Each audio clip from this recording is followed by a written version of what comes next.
Live from this news center of the Sultanate of Oman television, here we present to you tonight's news bulletin. But first, the headlines.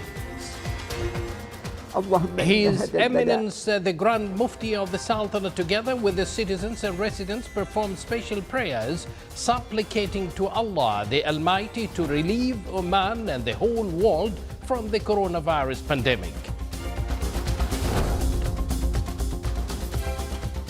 The decisions of the COVID-19 Supreme Committee are to take effect from tomorrow.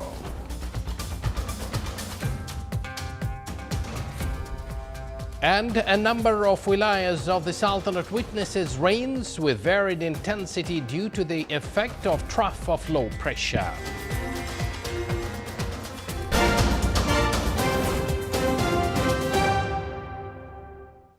Good evening once again, and thank you for joining us. Those were the headlines, and now the news in detail. Bismillahir Rahmanir Rahim. Citizens and residents in the Sultanate of Oman performed special prayers, supplicating to Allah the Almighty to relieve Oman and the whole world from the affliction and the coronavirus pandemic. After performing the prayers, people from Oman joined His Eminence Grand Mufti of the Sultanate of Oman, Sheikh Ahmed bin Hamad Al Khalili, in a special dua, pleading fervently for God's mercy and protection from this pandemic and other diseases, as life would slowly go back to normalcy and mosques are attended once again by the worshippers to pray, inshallah.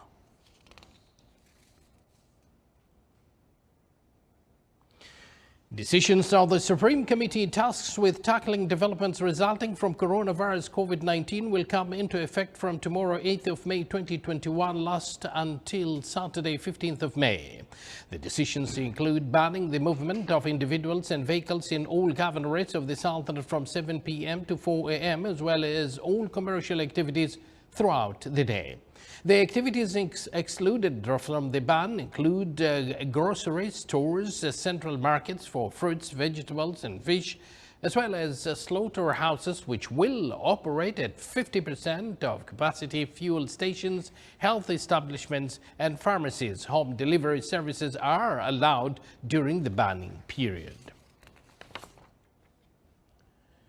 Despite the Supreme Committee's decisions to combat and minimize the impact of COVID-19, violations were recorded in a number of wilayas through gathering in traditional souks. Despite the repetitive warning and potential legal action, people gathered in the traditional souks to prepare for Eid al-Fitr. Such mass gatherings are considered super spreader events. They lead to a spike in a number of COVID cases and mortality rate and make the epidemiological situation in the country take a turn for the worse in the near future. The community in the country must solidify its stance against the pandemic and turn the situation around. Citizens and residents must remind each other of observing the preventive measures, avoid super spreader events, and break the cycle of eviction. A number of wilayas of the Sultanate witnessed moderate to heavy rains due to the effect of Al-Ataya trough of low pressure, which will continue until Monday. Villages of the wilaya of Al-Amirat in the governorate of Muscat witnessed light to moderate rains today, which caused a number of wadies and tributaries to overflow. Here are some of the scenes.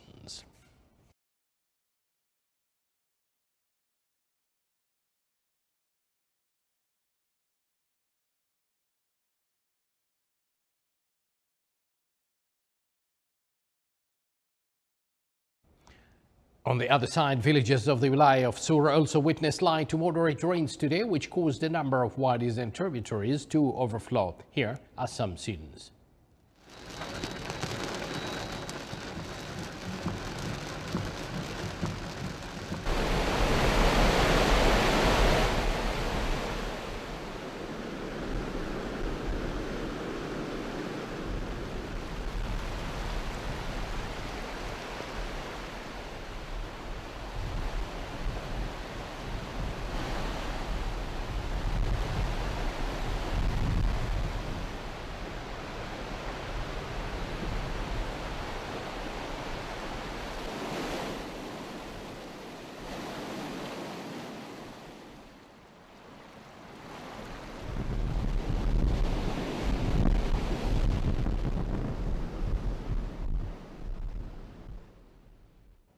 The National Multi-Hazard Early Warning Center weather analysis indicates that a trough of low pressure, Al-Ataya, is expected to affect the Sultanate from today, Friday, the 7th of May, till Monday, the 10th of May 2021. Varying intensity, rain, occasionally thunder showers associated with fresh to heavy winds accompanied by hail over the governorates of Musandam, Al-Hajar Mountains and its surrounding areas extended to the coastal areas of North and South Al-Batina, Muscat and South Al-Sharqiyya.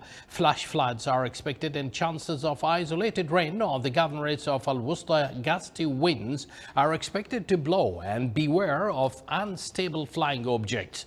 Seas will be slight to moderate with a maximum wave height of 1.5 meters, and it will be rough during thunder showers. The civil aviation advises all to be cautious during rain and not to cross overflowing wadis. Check visibility and sea state before sailing and follow official weather bulletins and reports.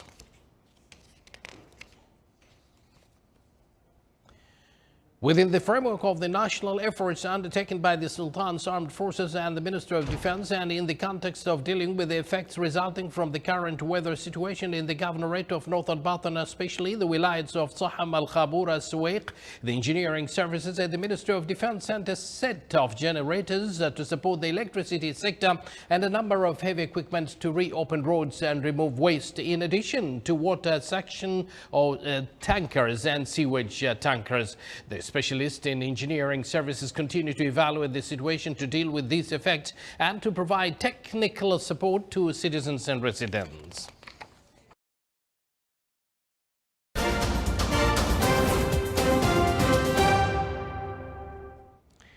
15 Palestinians were arrested in Israeli-annexed East Jerusalem overnight in clashes with police over an eviction threat against 4 Palestinian families.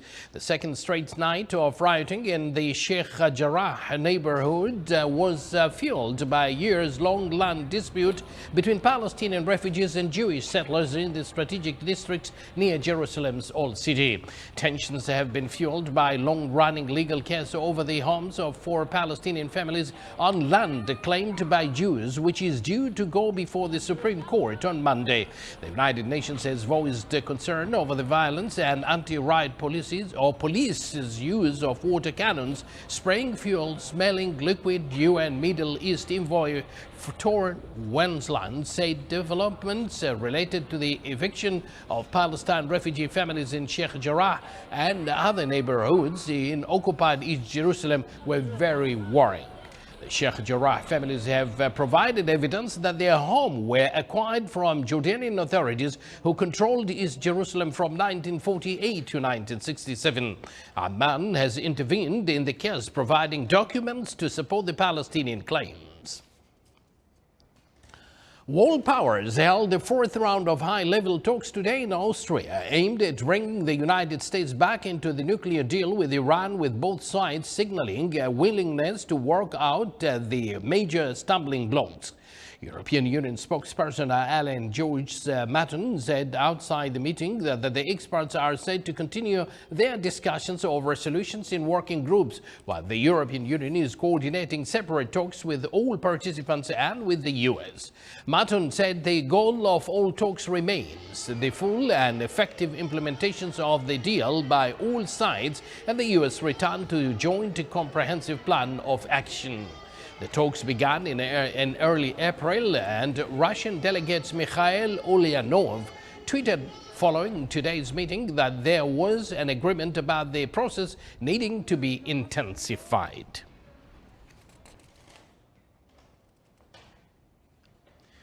In the last 24 hours, India registered 3,915 coronavirus deaths and 414,188 cases, which is the highest daily case count recorded by any country in the history of COVID-19 pandemic.